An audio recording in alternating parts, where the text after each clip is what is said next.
if a lot of people can play poker for a living, why not chess?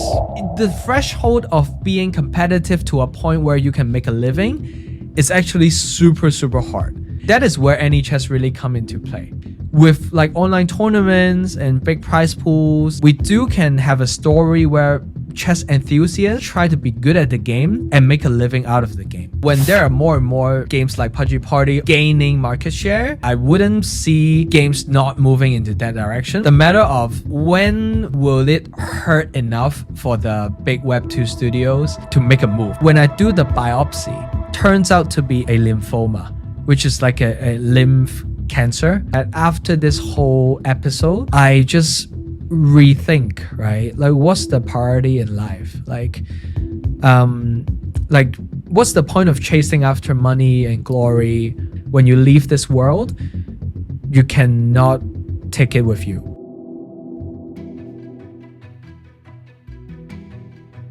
Actually, real quick, can you maybe tell people what is Anichess, what type of game it is, and stuff like that? Yeah, so I want to start with the current landscape of like chess, right? Basically, you know the history of chess. It has been basically the oldest game in history, right? Over 1,500 years old. But actually, the first version of chess actually originated in India. And to be honest, over the past 1,500 years, it doesn't really have an upgrade. Unlike League of Legends, you have like patch over patch, season over season. But chess is something that, it's just classical, it's just art, it's just culture. But recent years, there's this issue, right? Like, one is AI taking over, right? Like, chess engines have just solved the game perfectly. So anyone sitting at their home will already know what's the next best move. This is a game where has been through the ages, through all the wartime, ups and downs and different dynasties and all that, but still here, right? So definitely gameplay wise, it's the most proven game of all time. And then two, we have this monster partnership with chess.com.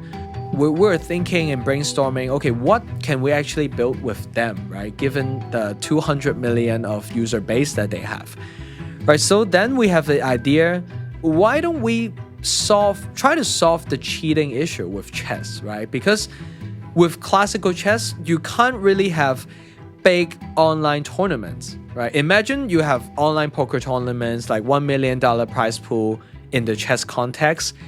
Everyone will be cheating at home, right? Because you have the perfect answer for every move, right? But what if there is a game mode where we add in imperfect information, like poker? In poker, you can't see the whole cards, right? You're dealt 2 cards, you don't see, and you need some kind of guesses. You need to play a lot of bluffs, mental games, and so on. What if we also have that in chess, right? So we have this idea of some spells mechanics.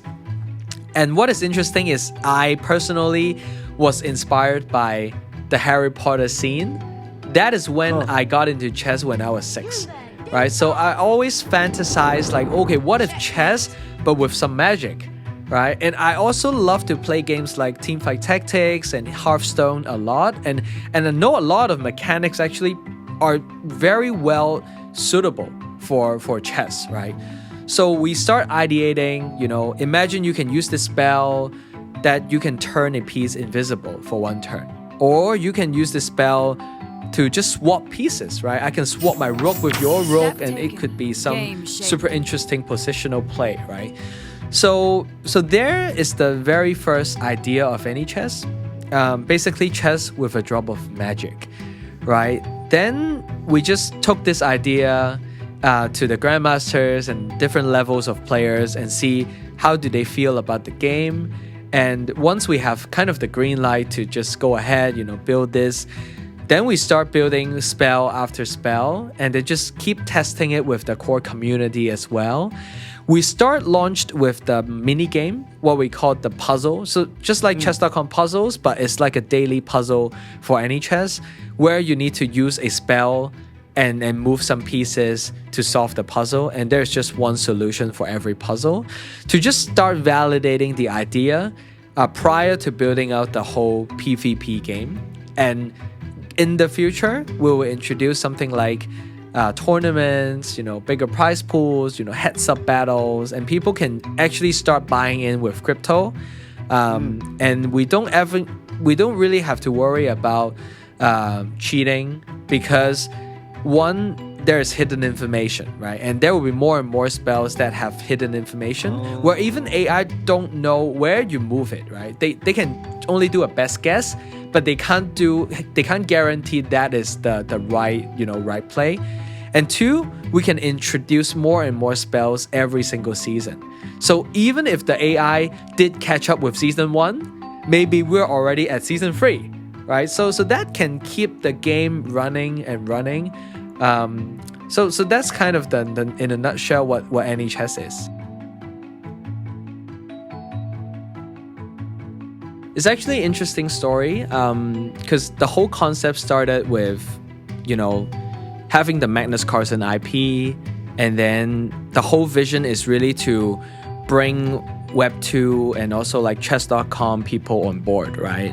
And then like back in the days, the biggest worry is, okay, if we're adding magic to the game, wouldn't it like piss off a lot of people, right? Especially the grandmasters, the competitive people who just spent their lives studying the openings, studying the patterns, right? But then very interestingly, the very first course that we did, I remember it was with David Howell, the UK #1, and then Judith Poga, the legendary female player. They loved the game already. Like they loved the concept. They've all played it before. They played it like Wow. in the beginning, right, on the concept, right, and then we hop on a call with Magnus Carlsen himself. That's crazy. And then he basically tweeted right after the call saying, "This is the most exciting chess variant he has ever seen." Right. Wow. So that is kind of the thing that kept us going, because we know that, okay, now chess players actually love this game, especially Magnus, right? He is such a huge fan of other chess variants and exciting chess, right? Outside of classical chess, because he feel like it's not too watchable, like classical chess might get too boring for viewers, for streamers as well. So probably that's why he really liked the challenge and liked the magic aspect of the game. Yeah.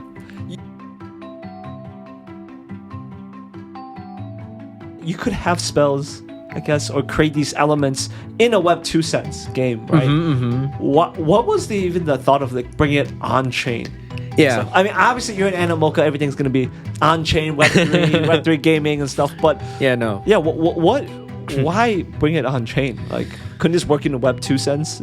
You mentioned, right? The whole mission, within Animoca Brands is to promote true digital property rights. So given we have a game like Anichess and we have the massive partnership with chess.com, we actually have a really good opportunity to just attract many players in.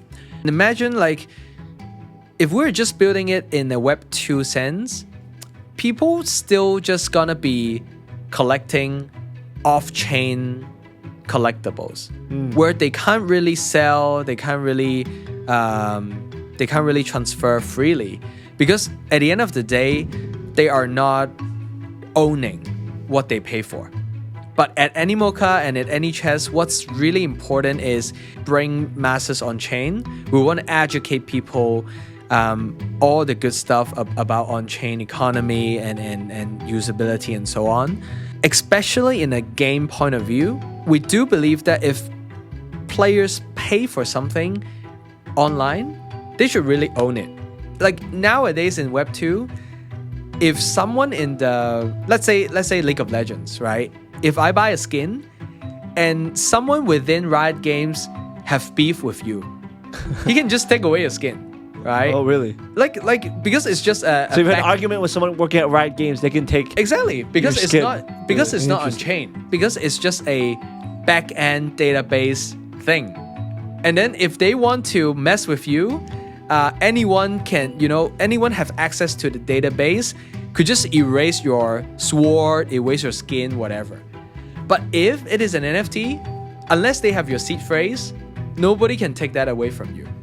So if we are building this game with a lot of skins, a lot of interesting, like limited edition Magnus Carlsen chess pieces, almost an art, right? Like if we're building that kind of thing and people paying a hefty amount of money for that because they believe in like digital collectibles, definitely we want them to have the true ownership of that skin or that collectible, because we can't risk a point where, if the server is compromised, or if the database is compromised, or if internally someone just went rogue, right? We can't let this happen when they just erase every valuable asset on the back end, right? So NFTs and on-chain definitely solves this problem.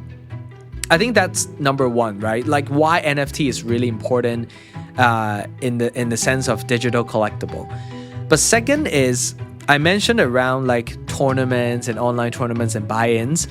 I was always wondering if a lot of people can play poker for a living, why not chess, right? And I do have the answer. So people because can't play. Oh. Because if you're just playing ordinary chess, you need to get super, super good. We're talking about in all of the chess tournaments worldwide, for a meaningful prize pool, we're always talking about the top 20 or top 50 players in the world. How much and there are like 600 million of chess players in the world, but you're just talking about like tournaments after tournaments is always the same grandmasters. So the threshold of being competitive to a point where you can make a living is actually super, super hard. But unless there is something like, online poker tournament where, you can now sitting at home and then you can have a shot at the $1 million prize pool. And the only way that you can do that is you have a way to tackle cheating and tackle people using AI and engines to solve the game. And that is where Anichess really come into play, right? So we do believe that with a game like Anichess, with like online tournaments and big prize pools, we can have a story where chess enthusiasts, they can actually try to be good at the game and make a living out of the game. Just that you need to be the best player, but also you can be a good content creator, and then you can still make a lot of content and have a share of the check token because you are adding value to the ecosystem. So that is why, I think, one is definitely the digital collectible NFT point of view, but two is definitely when there is money and tournaments and prize pool involved, what's better way to on-ramp, off-ramp, cash in, cash out other than crypto, right? Because it's just the fastest and cheapest way and the most secure way people can do that right now. Do you ever get any pushback when it reveals that, hey, you guys are like on-chain, have something to do with crypto, blockchain? Do you ever get pushback from like chess players or even the pros? No, definitely. I think up till today, the most common chess community or just Web2 chess guys, they don't really like stuff that is on chain. Basically, they hear something around NFT or they hear something around crypto, they probably just don't do it at all. So that kind of brings us back to the question: how do we bring these people on board if their perception is so negative, right? So I think one is definitely the onboarding. We basically, in traditional Web2 sense, we don't even market ourselves as a Web3 game. We just market ourselves with like Chess 2.0, Chess with a drop of magic. So people basically just come in, they log in with their Google, Facebook, whatever. They start playing the game and they know nothing. They can know nothing about crypto or Web3 at all, but they can still enjoy the game first. And then going forward, when they dive deeper into the game, they can start getting rewards and stuff. And those would suddenly be on chain. And that would be the point where we try to educate them like, okay, this is something that you can actually sell. This is something that you can freely transfer as opposed to a Web2 game. Yeah, I think that's huge, right? Because I feel like, I always say this on a lot of spaces, and I feel like I said that even last night, is that games especially Web3 games, just need to be fun, like playable, easy for people outside of Web3 to play. I've gone through the whole, I would call it like the stone age of GameFi. Basically, the UX is as worse as it can be for a gamer, right? You just can't imagine, right? For a non-degen to go through all the hassle just to enjoy a game, I wouldn't say it's like super fun. Like people are just mainly playing it for the SLP rewards and stuff, right? So that was the Stone Age, right? And then we go to the airdrop dynasty, right? Basically, it's people grinding different games, you know, like I already forgot, like just so many games, like that whole 1-2 years are just game after games, you know, fundraise and then new games. But I think 90% of those games are just, they grind it, you know, they say, oh, there's this airdrop, and then just attract a bunch of like traffic. And then back in the days, with good traffic, you just get good listings, right? So that was kind of the airdrop era where basically most of the Web3 gamers or so-called, you know, gamers or farmers, they're just hopping, you know, game to another game and to another game. I think right now we're kind of we already realized, right? We already realized the pitfalls, right? We already know that these methods or this way of like doing Web3 gaming doesn't really work, right? So I think builders these days, one, they made the UX super easy, right? They target masses, like PUBG Party, for example, just hitting home runs, right? Like I think 5 out of 5 on App Store, and then over 500 reviews already in 2 days time. And I think ranking number 1 on races category as well. So that's just a fun game, right? Like 1 is definitely the super easy onboarding, targeting both Web2, Web3, just people who enjoy games, right? 2, it's you have a very good distribution idea already. Like a game like PUBG Party is definitely the best on App Store, right? And Google Play. There's just no other platform for that game if you want to hit the casual gamers, right? So I think builders these days, if they're still in, and if they're like really still here to build, I think we're definitely seeing a lot of, you know, movement to building just fun games, taking away Web3 elements. Speaking of like marketing, like they don't even have to market. Like for example, PUBG Party, you don't see them market like the best crypto game, like and expect people to see and then come in and play. Or do they not market themselves as like play and earn or play to earn, something like that, but just a fun family game, PUBG Party. Right, so I do see games evolving more and more like this, and yeah, I do think we're definitely on the right track. Because imagine more and more games built like this, more and more PUBG Party, you know, more and more games that fill up App Store, Google Play, and then Steam, and then different big platforms.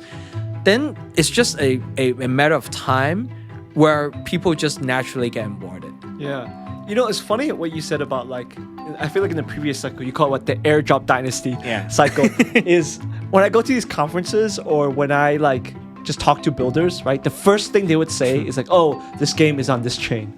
They never even say, oh, this game is an RPG. Like normally what you say, the game, what type of game is this? An adventure game or like Fall Guys or Fortnite? Yeah, they would start with, oh, this is on Avalanche. Yeah. Or this is on Polygon. Yeah. Right? And I feel like in the previous cycle, right, it was like, that was the selling point. It's like, what chain am I on? Yeah. Right? Yeah. And then when we're going TGE. Yeah. And then the game, right? Yeah. But like you said, we've seen that, you know, it doesn't work, right? It's not sustainable. And I do think the gaming, you know, like especially Web3 gaming space, we kind of need to stop distinguishing games and Web3 games.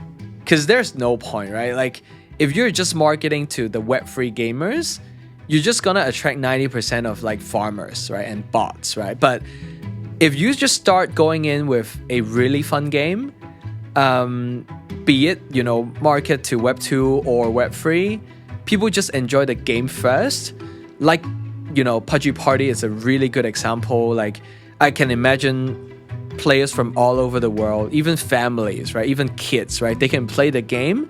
And then suddenly one day someone would educate them like, okay, look, you actually have the skin. You know, you actually can sell it, right? And then once they go through that process, they will just be onboarded automatically to Web3. Yes. And then after all, it's just games. You know, be it you embrace crypto or NFTs or not, but after all, I think we definitely are in the long term moving into the directions of fun games with digital property right. And how do you make that happen? It's basically Web3 elements, right? Be it NFTs, be it tokens, or be it community building, be it UGC, be it governance, right? So just a matter of time when those come into games. I think we're just waiting for that tipping point where you mentioned about AAA and then, you know, the dream of the Web3 gaming landscape is definitely something like Riot Games coming in. When, like what I just mentioned happen, like when there are more and more, you know, games like PUBG Party on App Store, more and more like these kind of games on Steam, and then these are just gradually gaining market share, it's just a matter of time before the big studios actually realize their top line is actually eroding. I think at the end of the day, gamers, they do value their digital items, right? Like, and having the ability to sell, ability to transfer, ability to even rent it out, you know, for money that they can use. That is just a dream. I wouldn't see games not moving into that direction, but it's just the matter of when will it hurt enough for the big Web2 studios to make a move? Because right now they don't have incentive. I think it was really just the incentive issue. There's no money.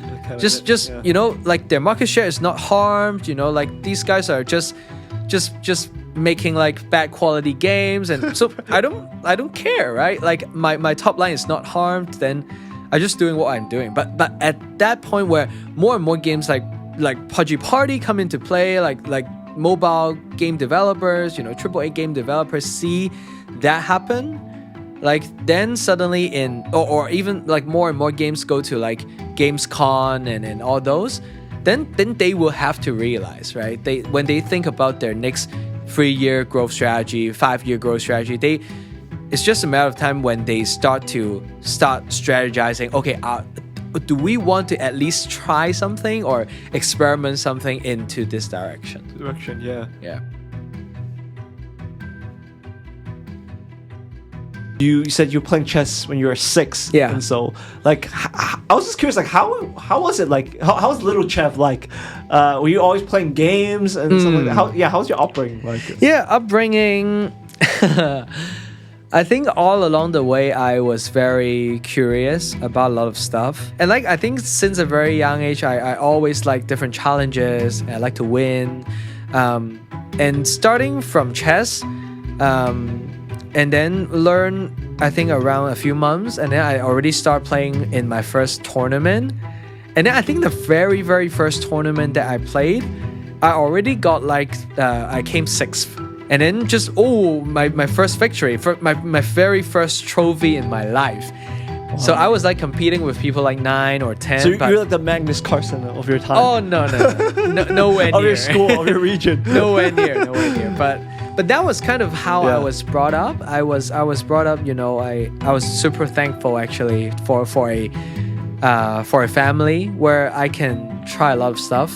I actually learned so many like extracurricular activities, like swimming, like I was like singing in the choir. That I know. I've seen you sing before. Live. Yeah. I was playing saxophone. I was having piano classes. I was in the maths Olympiad team. So like a stereotypical Asian, huh? Typical Asian. So nice. Not really a tiger mom, but I just like to do so you actually much. Like that. So got into gaming super early on as well, and then tried so many different games like Hearthstone, Teamfight Tactics, League of Legends, all kinds of games. And then really the previous 5-6 years, out of university, I went to Cornell Exchange, I went to Peking U Exchange, and that was kind of my freedom time. Like I was in the US, I was in Beijing, I was just Googling where are these poker rooms that I can go to.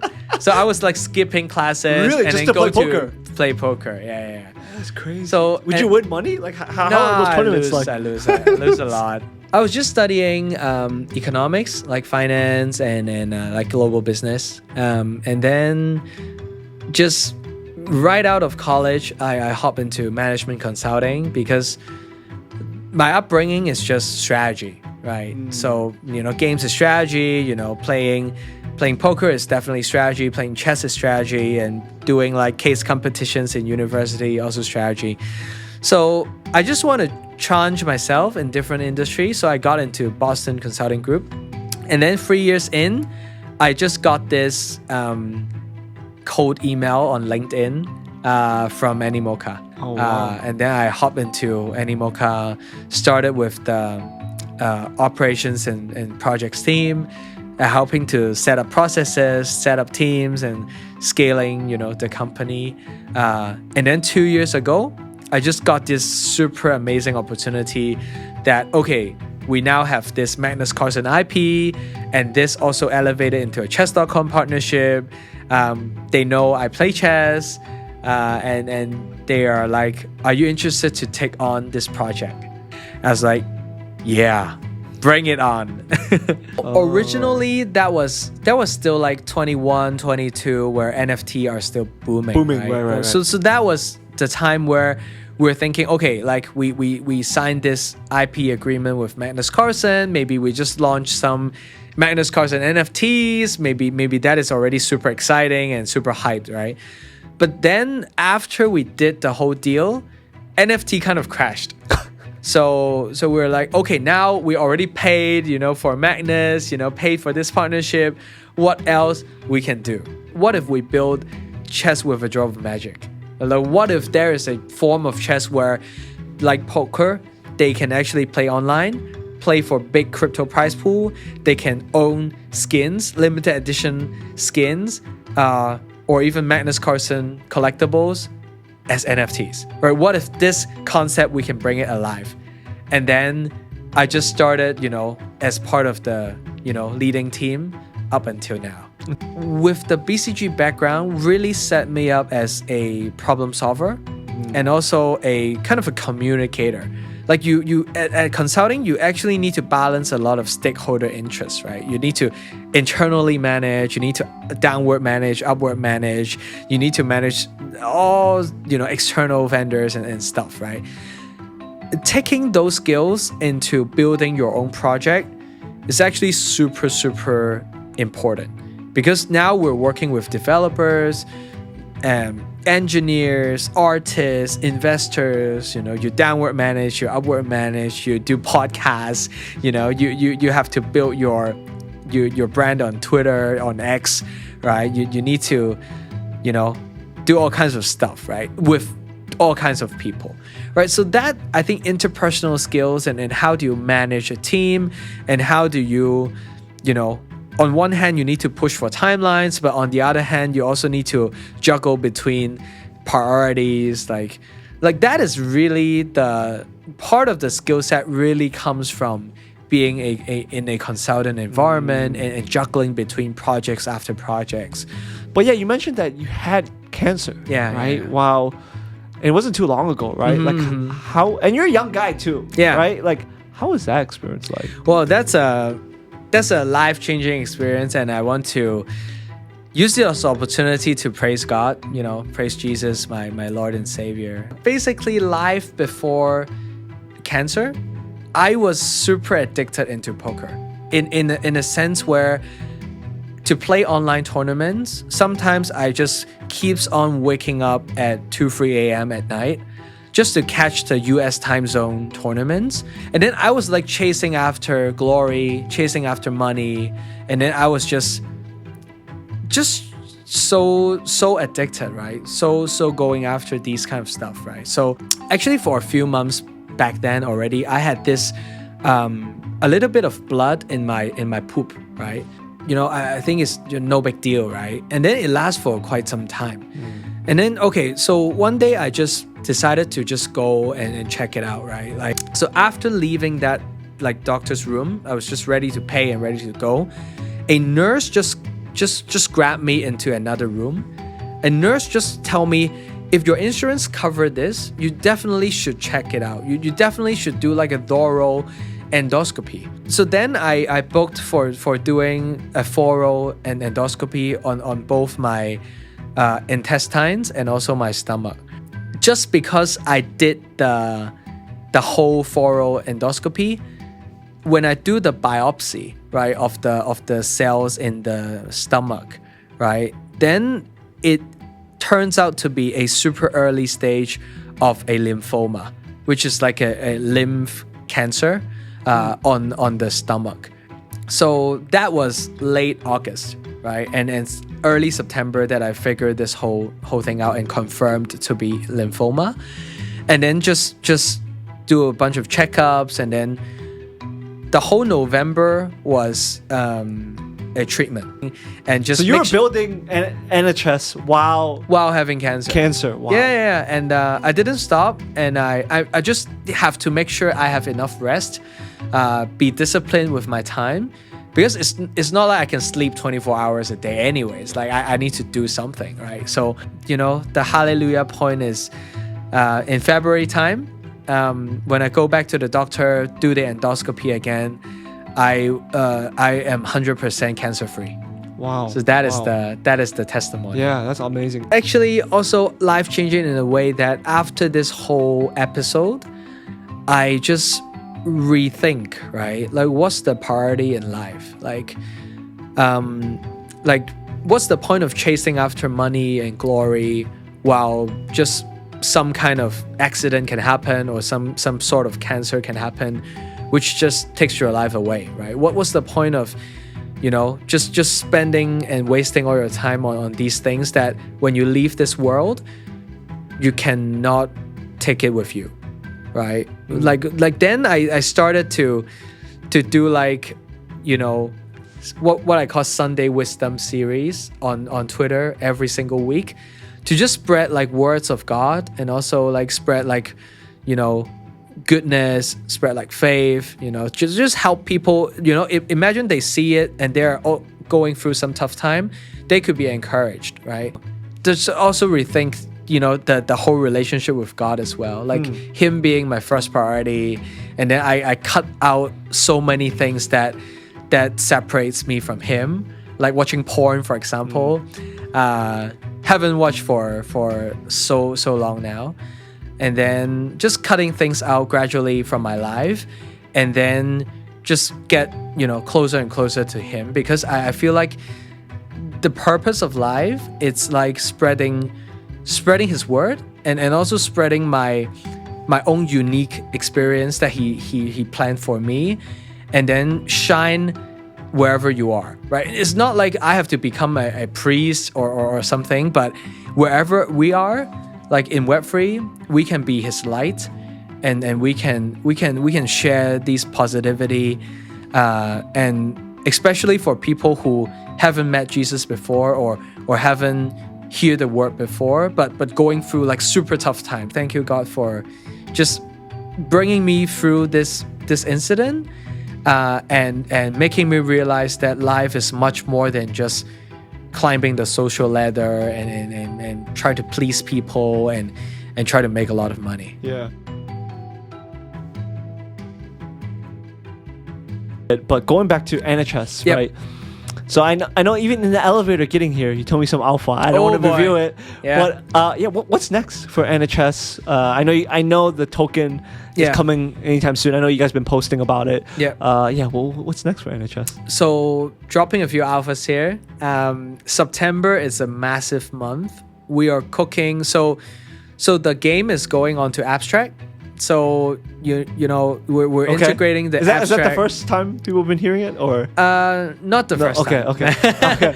I thought okay, but, this is more but fun. on like Chinsanity podcast, you know, it has the most reach, right? So, Nice. so Abstract, okay. definitely, you know, we're heading over to abstract. We're having this, you know, at Animoca Brands, we have this strategic partnership with Pudgy Penguins. You know, we're super close with Luca, and then you know he played Magnus, right? Because he fell in love with the game, Yeah. and then he was just keep trying to get us onto abstract, and then definitely we want to do it, right? Because you know we have this partnership with Pudgy Penguins, and then we're also going onto abstract. So just feel like this is the perfect pre-TGE hype that one can build and one can ask for, right? So definitely the game is moving over to abstract. Would it be before TGE? Before TGE? Oh, wow. It's happening this month, basically. Wow. So people can log in with their abstract global wallet, you know, they can play games, you know, grind some points. And with those points, they can also play this little mini game called the Pengu board, where they can basically use some points to do like scratch card things. Kind of like gacha. Kind of like gacha, right? So they can kind of play and earn in a way that they can experience the game for free. They can earn some points, and then the better they get, the more points they get, and then the more points they get to play more gacha, basically. And then if they are not a chess player themselves, they can also use Pengu token to buy those points, and then to get more Pengu tokens as rewards, basically. So that is the whole. Oh, and also one more thing is the whole game, the skins will be all Pudgy. So we call this Pudgy Takeover, which is the game lobby, you know, everything Pudgy, you know, in-game, the background, the chess pieces, the chessboards, all custom Pudgy made. So we'll have this massive announcement and partnership with both Abstract and Pudgy. And then I think towards mid to late September, we have this Kaido Capital Launchpad. So we're raising a very small round on Kaido at a really low valuation. So just 2% tokens are going onto Kaido. And there will be, I think, a 10-day window where people can purchase or subscribe to the check token on Kaido Launchpad. And then stepping into October, it's gonna get close to TGE. So we're cooking some cool event together with Moonbirds. We're also getting very close with Moonbirds guys. Okay, yeah. I actually met with Gary last week in Hong Kong, and then he actually gifted me a booster pack box, actually booster box before it was actually public, right? So I was like ripping packs before it's live. And because these are TCG. the TCG, cards? yeah, The Moonbird ones or the Pudgies? the Vibes TCG. Oh. So the Moonburst team right now is you know the Orange Cap Games. Yep. You know Spencer and Gary basically. They just acquired Pudgy. No. They just acquired Moonbirds. Moonbirds, yeah. But at the same time, they are OG Pudgy holders. Yes. Right. So this freeway tie is super interesting. And we're also doing, you know, gonna do some pretty cool event together with Moonburst team in Token in Singapore, but at the same time also planning something around Korea as well potentially. Yeah.